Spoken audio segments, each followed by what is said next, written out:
So this is Kevin Boy with the Santa Rosa Press Gazette here with the Shadow Chasers, and we are going to do introductions now, starting with... My name is Jonathan Reedland. I'm Sarah White. Raymond White. Austin Williams. And last but not least... Okay. All right. So, my first question to you is, tell us a little bit about Shadow Chasers, what it is, and how you guys got started. Okay, I guess that falls to me. Okay. Since I'm founder of the group. I started Shadow Chasers probably 15 plus or more years ago. What we do is we offer discreet private investigations to offices, businesses, restaurants, homes, anywhere that might have paranormal activity. Okay. What prompted you to start the Shadow Chasers? Shadow Chasers. My own personal experiences with the spirit world. Okay. And how did each of you become involved in the... Well, he married me, He so... Okay. All right, so how did you become involved in it? Well, I've always been intrigued ever since I was probably 10 or 12. After my grandfather had passed, I had seen his presence in the house, and it's always intrigued me, and I was kind of scared, I guess. And I met Sarah, what, 4 months ago, and we met. Yeah, about 4. And then we got to talking about the paranormal and things like that, and I became more and more intrigued about it. And she said, "You want to come along and join?" I said, "Heck yeah!" So here I am. Okay. And how did you... Well, it started off, with medical problems, at least, you could say. There were some medical issues that caused me to somewhat, you would say, an outer body experience. As I was there in the hospital, I could physically feel myself, something wasn't right. When I got released from the hospital, I told my mom exactly what the doctor's done. She's like, "Oh my God, there's no way of you to know that." I was like, "Yes, Mom." She's like, "You're correct on everything that you're telling me." So, that was when I was 13. So since I was 13, I could always be able to see stuff, hear stuff, communicate with the spirit world. My gift that I have, it's hard to focus in and home on in. But there's so many people out there that don't believe in what we do, and then whenever they come in contact with someone like me or Miss Sarah or Jonathan or Raymond, they're like, "Oh crap, y'all are legit, y'all can do what you say you do." So, I mean, we've had a lot of experiences, to be honest. So, I've been contacted by several paranormal teams, for me to go and join them, and then it just got to a point where they said, "You're too powerful, we can't use you." So I contacted Miss Sarah Wright. I was like, "Look, this is my gift. I have a lot of stuff to offer your company. Let me join." So that's how I've started. And, we've been going hard ever since. Okay. And Michelle, I'm going to come back to you. Tell us about each of your respective roles within the Shadow Chasers. Okay. Well, I'm founder, of course, and head investigator. I lead the team on our investigations. Each one of us has a designated job within the team. I'll let them discuss it. Gosh. I'm chief cook and bottle washer. I'm everywhere. I'm everywhere, and we all work together. There's 2 more members of us that wasn't able to be here today, but we make up a team of 6. There's a 7th person that's on the team. That's our son, but he's like an alternate. But we all just work really well together. Okay. We mesh very well. Okay. And if you would tell me, what is your respective role on the team? Right now, I'm just an investigator, a tech, and I've had a few experiences, but I'm not tuned in as much as Sarah and Austin is. I more or less like put it on the back burner, so I don't want to get up there too involved. But I guess some of the houses that we lived in was really, really active. Okay. And well, one day I'd like to go back and do one especially. Okay. I'm an investigator, web designer, and Facebook, help out with the Facebook page, really. Instagram. And mainly, like I said, my main thing is a web page and then investigator. Okay. Okay, well, if you're ready for a list, I am the. You can ask Miss Sarah. She has been doing a lot of work. Schedule manager, tour manager, phone call answerer. I am the team psychic, medium, clairvoyant, empath, you could say. My job is detailed basically on investigator. I have 7 social media platforms I have to worry about daily. What to post on all 7, how to post about it, how to talk about it. And not only that, getting the Sarah's approval on these things where she's not driven crazy. So she leads me to putting up with all the excited people, basically. Social media crowd control, you could say. Now, you said that part of your responsibility was clairvoyance, and so Yes. go into more detail about what that is. Clairvoyancy is a state of homing in and concentration with the spiritual world. An example of clairvoyance is warning people when things are about to happen, warning people, hey, your loved one's here, they're communicating, may I deliver the message? There's a lot of skeptics out there that don't believe us. There's a lot of people out there that, oh, you're crazy, you need to be on psych medicine. But in reality, when they meet us and we pick up on their loved ones, their attitude changes towards us. Like, oh my God, I love y'all. Y'all are legit. Y'all are amazing. I want to stay in contact with y'all. A little about empathic. It's more homing in the spiritual world. It's more concentration. Whenever you're in that empath set of state, Kevin, it emotionally drains you physically. It can make you physically sick to your stomach because you have so much energy coming through you at once. And you've got to learn to turn it off and turn it on, like a radio. If you want to listen to music, you turn it on. If you want to talk to spirit, you turn it on. If you don't want to, you turn it off. It's, how can I put this? It's rewarding, but sometimes the houses and stuff that you go in, the spiritual world tries to take advantage of you because they know, hey, they can see me, they can hear me, they can talk to me, but at the same time they're pushy, so they are in the mindset that, let's take control of all these team members. They can see us, no one else can. It's very emotional. Our job is emotional. It's not like, let's say a kid. If we come in contact with a kid, not only is it emotional, but with me being an empath, I can feel exactly what that spirit feels. Like, let's say if they pass from a car accident and they're letting me know this, I can feel my chest start to throb. I can feel, let's say if they were strangled, I get a bunch of deep breaths and feeling around my throat area. So it's a difficult position to put in. You just got to know how to channel it correctly, because you have all these shows out there that claim to be psychic mediums, but yeah, you got to keep in the back of your mind, they've interviewed these people way before they met with them. Now, our biggest inspiration, you can ask Miss Sarah, right, is Lorraine Warren. She, Yeah, Lorraine's great. She's good at what her job is, but at the same time, she has to watch out how she communicates also. It's not like, your father's here, your brother, your sister's here. It's not like that. Or people think, we can talk to the afterlife whenever we want to, but you can't. You've got to learn to block it out, to basically turn it on and turn it off. It's very physically emotional, so our job's not easy. We have people that want us in their houses, business, residence, 24/7, but you have to keep in mind, when you come in contact with an evil entity, you have that 4 to 5 day period where you have to recover.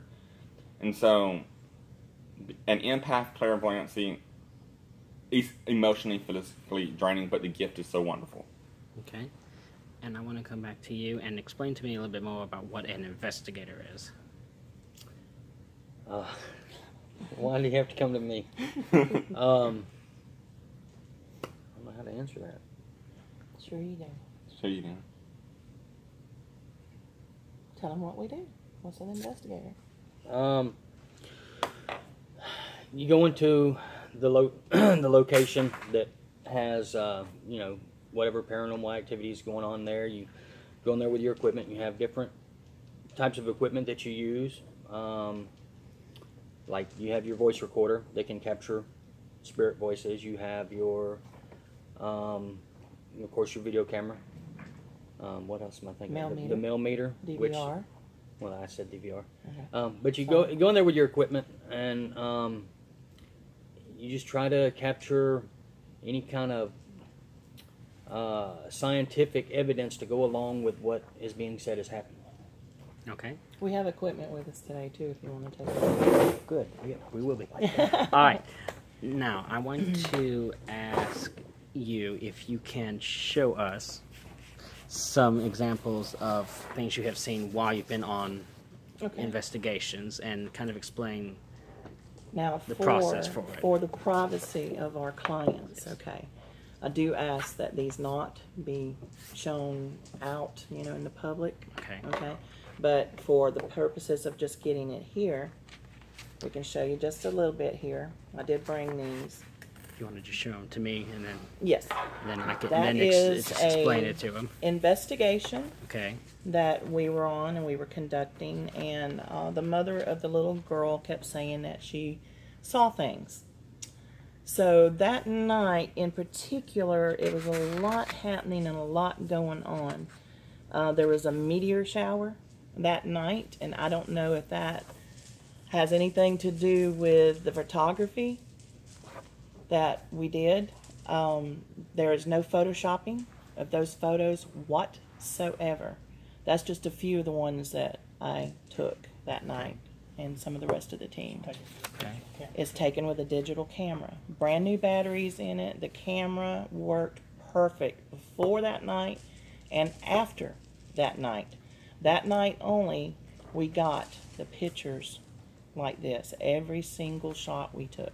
Okay. Some of us, the investigators that were there in the home, we took pictures, you know, as, you know, the investigators were going around and doing their jobs and whatnot. You could actually see through us. And we knew we weren't a spirit, you know, we were actual human bodies standing there conducting the investigation. And you could actually physically see through us and see the furniture behind us. Okay. So how do you explain something of that nature? You can't. I have tried to debunk it. Do you see the face Yes, on I the do. side that is clearly not the mother? And the little girl in the picture was crying her eyes out, saying she saw the boogeyman. The boogeyman. And that happened in that picture.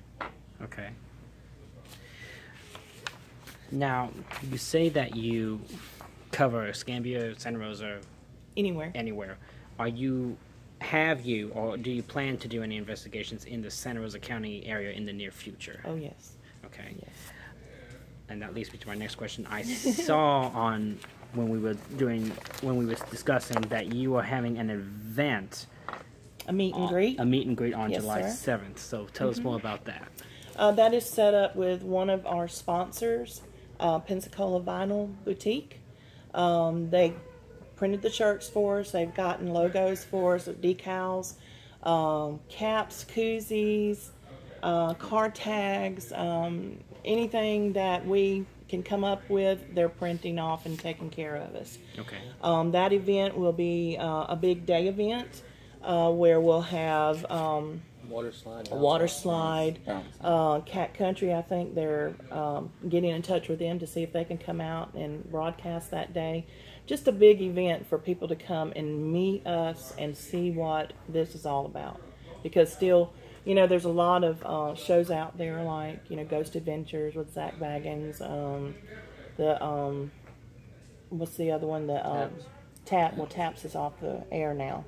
But, you know, the ones that have, you know, paved the way for paranormal teams like us, they don't understand it.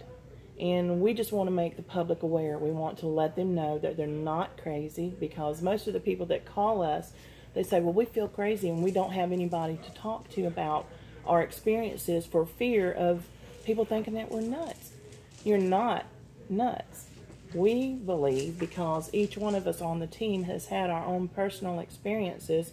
Myself, I'm an empath as well, and I've had experiences since I was a child. And of course, my parents thought I was nuts too, you know, because my mom and dad were both in the ministry, with both of them together, 50 years apiece, so 100 years in the faith, in the ministry. And, you know, they knew about afterlife and they believed in all of it, but they hadn't actually seen anything, you know, but I did from an early age, and it's just a gift that God gave me. And like Austin said, sometimes it's a blessing and a curse. You know, because you see things and you know that it's there and you believe in it because you're actually seeing it and you're hearing it, because I can audibly hear the spirits when they talk to us sometimes. But on the other side of it, you see things that you don't want to see. You know, I get precogs and I will, you know, hone in on something, and I'll call my children or my family and say, hey, don't go here today because of such and such, you know. And then I've seen things, you know, that from people out in public that I don't really want to see. Sometimes I'll approach the person, sometimes I won't. It just depends on how my spirit tells me and guides me to do it. If people want to get in contact with you, is there a phone number or a website that they can call to get in contact with you? Yes, there's all kinds of avenues. We have cards, of course. Jonathan is reaching in his pocket to get one. But you can go to our website. We have a Facebook page, Twitter, Instagram. We're out there, okay? And of course you see us around town because we live locally. All of us are local, and you might see one of us out and about doing our daily routines with our families. Don't be afraid to stop us. I mean, I was in Atmore yesterday with my mother for a doctor's appointment, and Austin went with us because I needed help. My mother fell, and I needed help getting her into the doctor. And we were sitting there in the waiting room, and a man approached us and just started talking to us about the spirit world and about his, you know, things that he had done, or had experienced. But it's just neat whenever somebody comes up and validates what we do. You know, hey, I've had experiences. You know, do you think I'm crazy? No, we don't think you're crazy. We believe and we understand, and we're here to help. What are some of your, say, go places to investigate in the near future? Okay, we're going to the Defuniak Hotel. Okay. Hotel Defuniak. I always get it backwards. Sorry. I always get it backwards. We're going to do Murder Creek. That's in Bruton. Also, we've had a call about the peg-leg man, as they call him, on the railroad tracks there in Bruton. We're fixing to do it.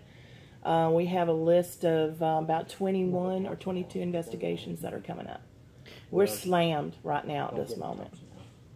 The Thompson House. In Baghdad. Yeah, in Baghdad. Are there any locations in Milton or Pace or the Crestry area that you guys are currently looking into? We have contacted about getting into the Imogen. Again, I've personally done the Imogen, but some on the team have not. And I would like for them to experience what I experienced there. We have asked to get into the Exchange Hotel. We've been called about Arcadia Mills. Just all kinds of different locations here around town. Okay. And now, before we finish, if you will show us, if you would be good enough to show us some of your equipment and sure, be explain glad to us. And you're welcome to play with it if you want to. Anything that you want to look at, you're more than welcome to. I may have you guys demonstrate it. Guys, did you bring in your... Mine's in my truck. I didn't bring it because you had pretty much the same stuff I do, don't you? You're an investigator. Would you like me to go get it? Yes, I would like you to, please.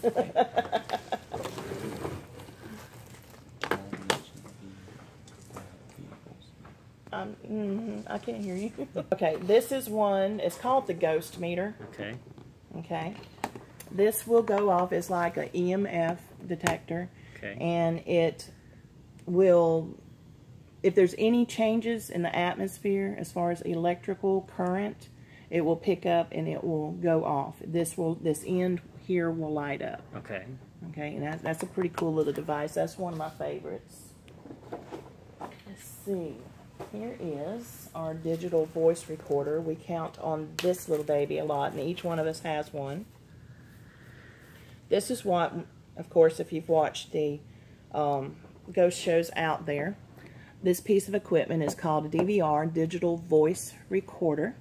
And what this does when we are actually making contact with the spirits, we turn this on and tape the entire investigation when we're speaking to them. Okay. And just like I'm sitting here and talking to you now, if I was to turn this on, if there was anything in the building here, you would be able to hear them talk in between mine and your conversation. Okay. It's very cool, very neat piece of equipment, very important piece of equipment for the team. Okay, we have I got all kinds of toys, Kevin. That's all right. This is one of our grids. Okay, as you see it there, we will turn out all the lights in the building that we're in, and it will simply go on the wall. Okay. Okay, it'll set on a little tripod like what you've got. Sorry, Jonathan. Right there, it'll set on a table. And when we are conducting the DVR, the session with them to talk to them, if they manifest and make themselves known, they will break that grid. You will simply see a shadow walk through the grid. Okay. So that's another piece of evidence to let you know that they are actually there. Okay? And we've got different colors. We've got the red and we've got the green. I think some of you guys have got purple or blue or something. I have red and green. You've got red and green? Okay. But that's our laser pens. Okay. Of course, you got to have your trusty flashlight. You never leave home without one. So, let's see. Here is another piece of equipment that we have. This is a digital thermometer. Okay. Okay, and what it does, you see the light, you point it in the room. Now, like a room can be warm, okay, and then whenever we're talking to the spirits and doing an investigation, you feel cold spots, okay. You have to make sure that it's not air conditioned, different factors within the room that can cause the fluctuation of the temperature. But we had one to go down. How far down did it go the other night? 62? 62. And it was up on 75, 76. 75, 76. Comfortable temperature, but it went down to 62. And it dropped fast. Did. So that's another indicator to let you know that there is a spirit within the room. Okay, and what kind of equipment do you have? I have a portable voice recorder, like Miss Sarah's, pretty much same thing. That's to capture voices. He's got the better, the toys. I have this is a millimeter, which is, it has a built-in thermometer, so you can check your fluctuations in temperature, and this also has, up there so you can see it. what's the word I'm looking for? Not a K12. Trying to think the actual name, what meter that is. Dadgummit. EMF? Yes. Sorry, thank you. It's the EMF detector. Oh, crystal ball. And this here is the SB11 Spirit Box. You can turn it on, and same as a voice recorder, you ask questions. This one you actually get an audible yes, no, audible answers to your questions through this device. Okay. That's the pièce de résistance, you say? Right there. That's the baby right there. That's all I have at the present moment. They can Okay. actually, this works off of white noise, AM, FM waves, and they can actually, you can hear them speak audibly to you in Okay. this device. And we also have other equipment that's not with us. We have night vision cameras, a full range of wireless cams that we set up with the DVR at the desk and the monitor. I mean, the whole 9 yards, just like you see on the shows on TV. Okay. You have to be prepared. If you go into an investigation unprepared, then you're not going to get much. You have to have the tools for the trade that we do. Okay. Is there anything else you'd like to share with us about shadow chasers or paranormal investigation in general? I would. Okay.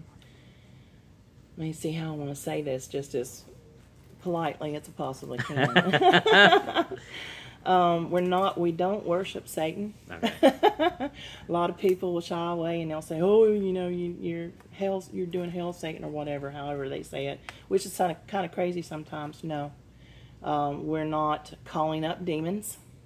We're not doing anything of that sort because each one of us on our team is faith-based. We all come from a religious background and we have our own faith that we follow. And I know who my Lord and Savior is, and that's Jesus Christ. And he said he put us here for one purpose, and that's to help our fellow man with anything and to love our fellow man. And that's what we want to do. We want to help people that are having problems that don't understand what's going on. We can go in, show them what we do, counsel them, and help them and give them answers. Okay? If they want to get rid of it, we can get rid of it. If they want to keep it, hey, by all means, keep it. You know, it's totally up to the client. Okay. We do have some cases coming up, and I've already spoke to them, and I went over that with them, and I asked them, you know, do you want us to ban the spirit if when we find our evidence? And they're like, well, you know, that might be good. That might be, sorry, that might be good for our business, you know. And I said, hey, that's cool. You know, you can angle that if you want to. That will bring you in a lot of customers, but I said it also might make you lose a lot of customers because a lot of people don't want to deal with the paranormal. Right. It scares them. And quite frankly, you know, if you're not used to it, it will scare you. Okay? That's the only message that I've got. We're here to help. We're not here to hurt or harm anyone. All right. Okay. Well, then this has been Kevin Boyer with the Santa Rosa Press Gazette interviewing Shadow Chasers, and we have been interviewing, and say your names again for us. Raymond. Sarah. John. Austin. And the youngest member of the team. Hi. Thank you guys so much. Thank you, Kevin.